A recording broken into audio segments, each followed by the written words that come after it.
as long as you're able to keep attracting traffic from different sources and are able to provide value and have different products that you're monetizing your website with. And you don't even have to have products, quite frankly. You could just monetize it with the likes of Google AdSense, but typically, recommending different products that solve people's needs is adding value, and it's just a no-brainer to do that. Then this can be 100% hands-off. For real. You're listening to The Growth Booth, the show focused on achieving lifestyle freedom through online businesses. Whether you're looking for step-by-step strategies to start building an online business, simple game plans to grow your business, or proven lifestyle freedom frameworks, you are in the right place. Stay tuned and be sure to join the thousands of listeners already in growth mode.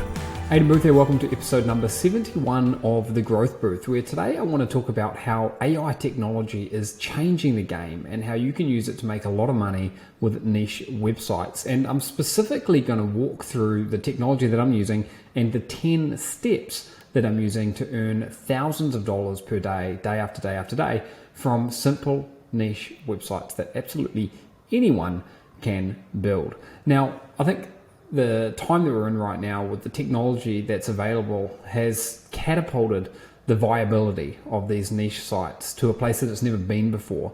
We've got so much more access to be able to quickly and easily create very good, high quality, engaging content that niche websites need, which has in the past been a roadblock for a lot of people. And to put this in perspective, when I was getting started building my first niche websites way back in 2005, it would either take me a huge amount of time to write content for these websites myself, or cost a lot of money to outsource it. And we can bypass both of those things by getting incredibly high quality content in a matter of minutes right now by leveraging a number of different AI tools at our disposal.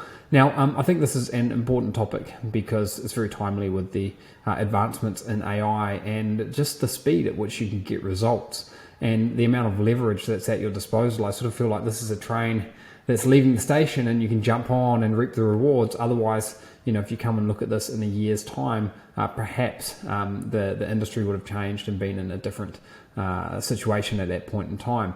So before I get to the 10 steps, let me quickly explain some of the basics and some of the underlying fundamentals of what I'm talking about here when I refer to niche websites making thousands of dollars per day. So when I'm thinking about a niche website, I'm thinking about a very specific topic that a website is built around. So instead of gardening, although that is a niche topic, I might be thinking more about aquaponic gardening or hydroponic gardening. Instead of a website all about dogs, I might be thinking more about a website specifically about Cocker Spaniel dogs and things that we can, problems that we can solve and information that we can give to people who are dog owners of Cocker Spaniels. So niche websites provide in-depth information along with products and services to solve people's needs and to answer people's questions that they've got.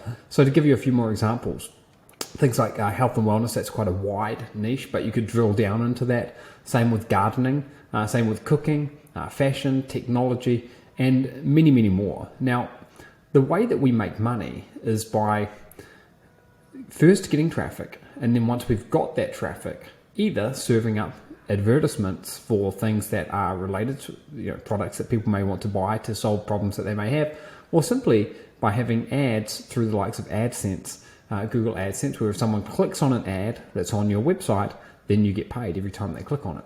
So we'll talk a little bit more about monetization later, but I think it's important to know that at the very beginning of this, the ways that we can monetize one of these types of websites. In terms of the audience, which I think is also an important consideration early on, we're looking at building a website that provides a lot of information and can solve issues that people have in a certain niche. Now, audiences tend to work best when they have a huge amount of passion for a topic or pain and fear around a certain topic, and they're searching for information to help them solve that pain or fear that they may be experiencing. And then if we're able to do that, and if we're able to serve up good information, the monetization is normally pretty easy and takes care of itself. So how do we get started then? The first step is to identify a profitable niche. And there are lots of different ways that you can do this. But since we're speaking and focusing in on AI technology right now, I think using the likes of ChatGPT, which is a free tool, you can do a Google search for it. It's developed by OpenAI and it's called ChatGPT.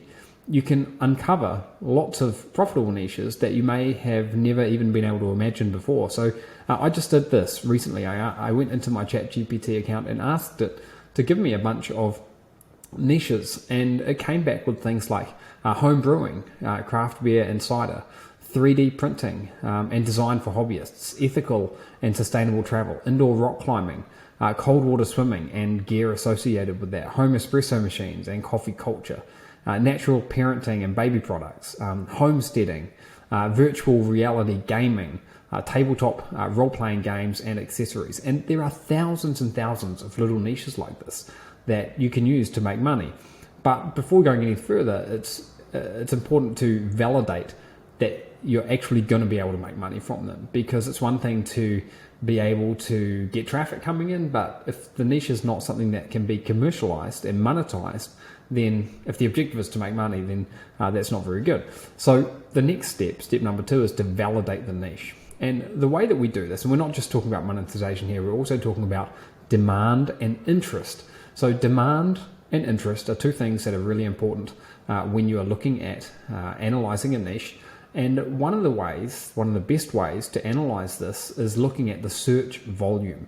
Now, the search volume are the number of people that are searching in the search engines for a specific search phrase at a given period of time. So if you're using the likes of the Google Keyword Planner or SEMrush, they'll give you search volume numbers that are based on a monthly period. So a keyword like Cocker Spaniel training might get 5,000 people searching for it in the world in a given month.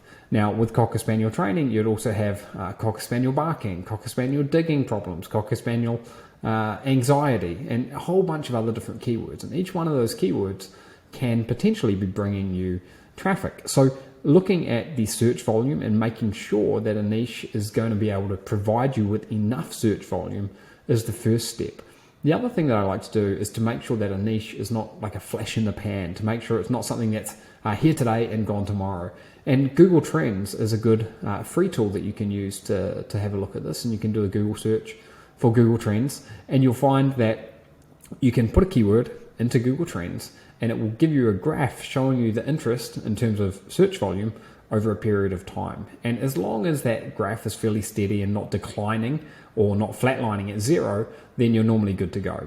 Now, the next thing that I like to look at is the competition. And we can think about this as the difficulty in getting rankings or getting exposure for different keywords that are important in the niche. So if one of my target keywords in the Cocker Spaniel niche is Cocker Spaniel training, how difficult would it be for me to get exposure, get rankings in the search engines for that kind of a keyword? And keyword tools like SEMrush, and I'll make sure we include a link to SEMrush with the show notes, are really useful when it comes to assessing keyword difficulty. And there are other tools out there as well, such as Ubersuggest, which also give you insights into the potential difficulty of getting ranking for a keyword.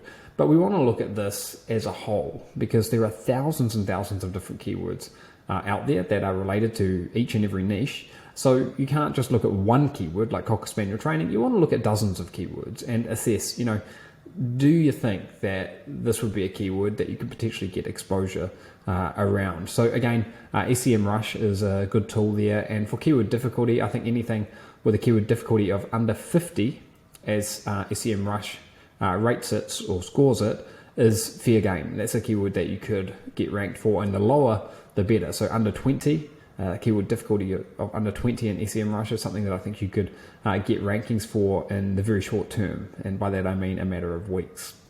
So SEMrush is a great tool.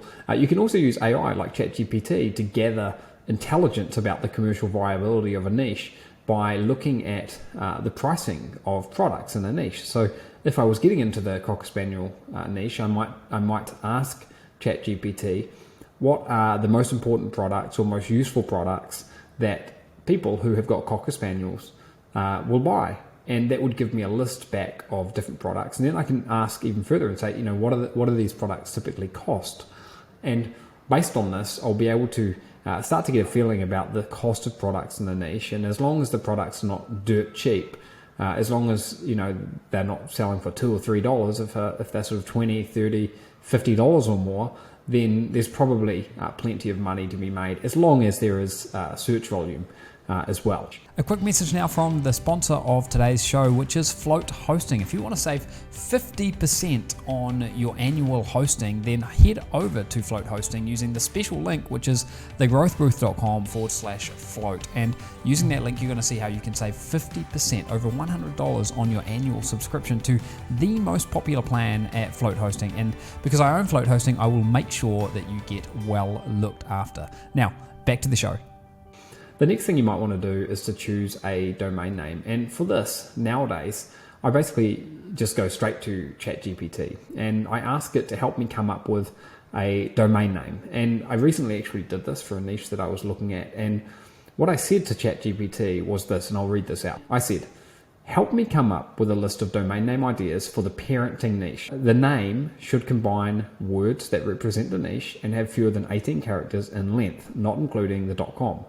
The word could be an invented word based on the core niche word, which is parenting, or a combination of words in the niche. Please give me ideas that would work for the name of a website that is informational in nature. So that's what I asked ChatGPT to do, and then it came back and eventually gave me dozens and dozens of different domain name ideas, which I could then go and check to see if they are actually available for purchase. So it's not telling me they are available for purchase, but it's certainly given me a good list of names that I can then quickly check using the likes of the domain GoDaddy bulk search domain registration tool or others, and see if they're available. So some of the names it gave me were parentingpulse.com, parentwisehub, naturenest.com, kiddo guidance, proparentingtips.com, raisinggurus.com, parenthoodinsight.com, and many more. And some of these were really cool, and some of these were names that I never would have come up with on my own. The likes of Parenting Pulse, I thought that was a really good one. proparentingtips.com, another really good one. And I always want to be looking for a .com. I've never been a fan of .net or .org or .anything else domain names for niche websites, because .com is still the most authoritative domain extension that you can get. So step 3 would be to come up with a domain name and register that, and that's something you can actually do over at Float Hosting. And if you're doing it at Float Hosting, you can get hosting set up at the same time. Okay. So step number 4 would be to build out the website skeleton. Now, one of the most common questions I get here is, can I use ClickFunnels? Can I use lead pages? Can I use other technology, whatever it might be, to build out the website? And the short answer is no. If you're building out one of these websites, I firmly believe that WordPress is the best game in town, the only game in town, and you don't need to look any further, because WordPress is designed as a platform for publishing content in a very streamlined and simple way, and it's also free. Now, you do need a theme, which is, if you imagine, the design and the layout of your website, in addition to just having WordPress. There are lots of free themes out there. My preference is the commission theme, which is available from FloatFunnels at floatfunnels.com. People who are members of FloatFunnels or users of FloatFunnels are able to download the commission theme. And that's one that I think is a great option. But there are other themes out there as well, like the WP Total theme is another one. I think that goes for about $59 per year per website.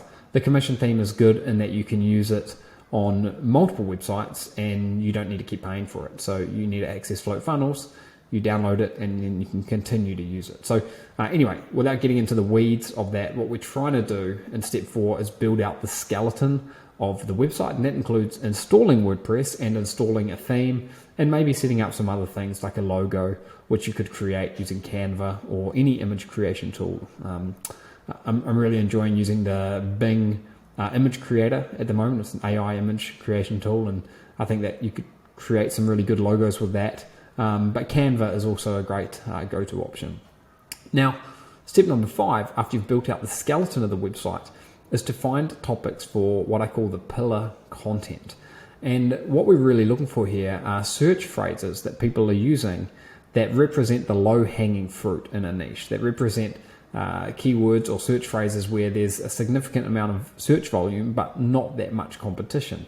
And I call the very best keywords jackpot keywords. And jackpot keywords are the best of the best. They've got a significant search volume and a very low keyword difficulty. Now, we've developed something called the money word matrix. And what this does is it gives me a gauge of keyword difficulty. So if you imagine keyword difficulty going on a horizontal scale, and this is based on keyword difficulty levels from SEMrush, which is my preferred keyword research tool. And on the vertical y-axis, search volume.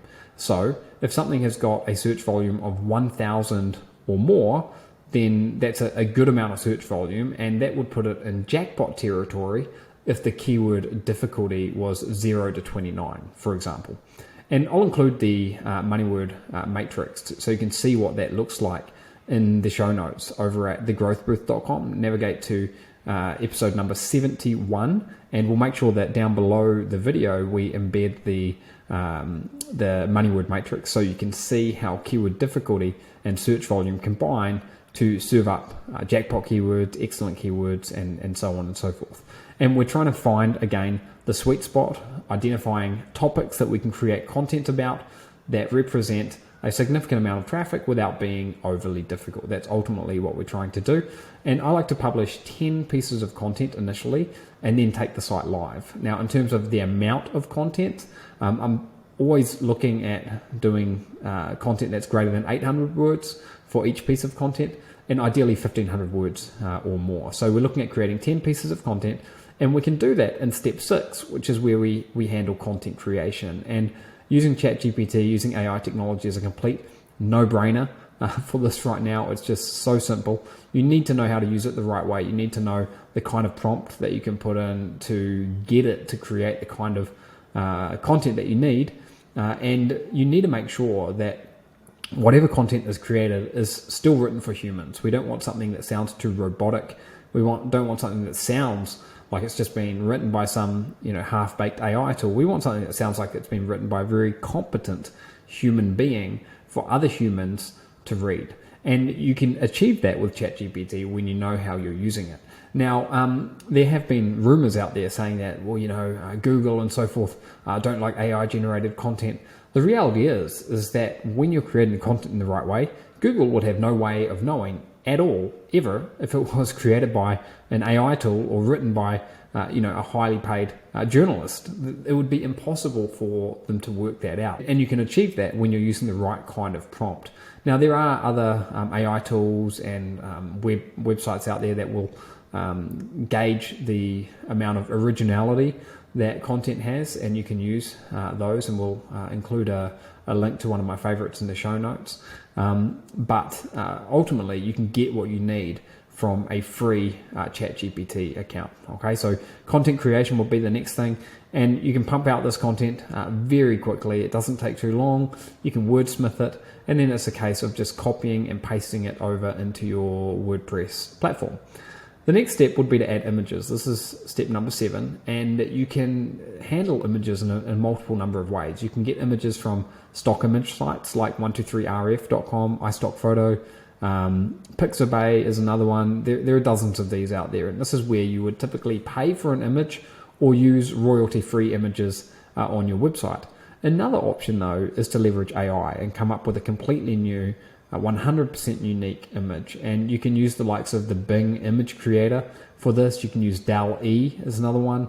You can use Midjourney, and again, with all of the content that we're putting out there, we're always striving to have the very best content in a niche. So you want to make sure that philosophy extends to the images. I don't want to have some weird AI image if it doesn't make sense. However, some of these AI tools can make very, very realistic images that you can use in your content. So it's worth considering. You can also do do-it-yourself, I should say, images as well. So I was writing an article the other day, and one of the things that I was writing about were Apple AirPods. So I just took a photo of my own Apple AirPods sitting in the palm of my hand, and I was able to use that photo. So that's another example there.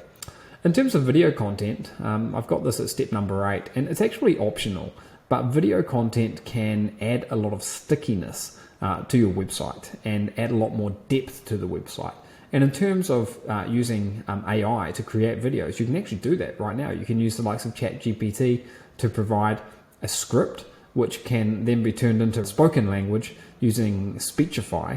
And then you can use Movio to put video over the top of that speech. So you've got an AI generated video from complete scratch. You can also embed other people's videos that already exist on the likes of YouTube into your website. And as long as the focus is on providing value, then I think that's a good thing to do. I never shy away from using other people's videos in my content, because at the end of the day, if it makes my content stickier, if it makes my website, my web page more valuable, then I think the trade-off of having someone else's content in there is actually completely worth it. Okay. So again, step number 8 is optional, but I do like to use different types of content within my pages, not just big blocks of text. Images are important, videos can be helpful. You can get on to doing infographics, audio versions of blog posts are useful as well. There's lots of different things that you can do there. And then step number 9 is monetization. And there are 2 main forms of monetization that represent the simplest and most straightforward ways to get started. The first is Amazon. And as an Amazon affiliate, you can sell absolutely any product on Amazon. In fact, I think it's absolutely any product. There might be a few products or a couple of product categories that you can't get into, but 99% of products on Amazon you can sell as an affiliate. Now, you might be thinking, well, the affiliate commissions that Amazon pays are so low, they're less than 5%. However, if someone comes to Amazon through your website and through your special affiliate link, you don't only stand to make a commission for the product that they're purchasing on Amazon from you, the product that they went to Amazon to get via your website, but also anything else that they may add to their cart.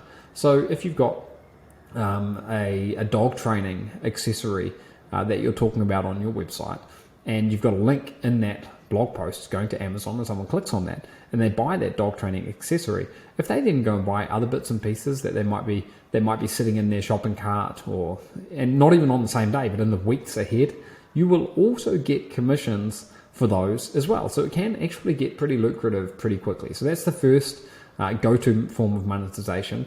And the second is AdSense. Now, AdSense is where you put snippets of code into your website and ads will appear. And this is powered by Google.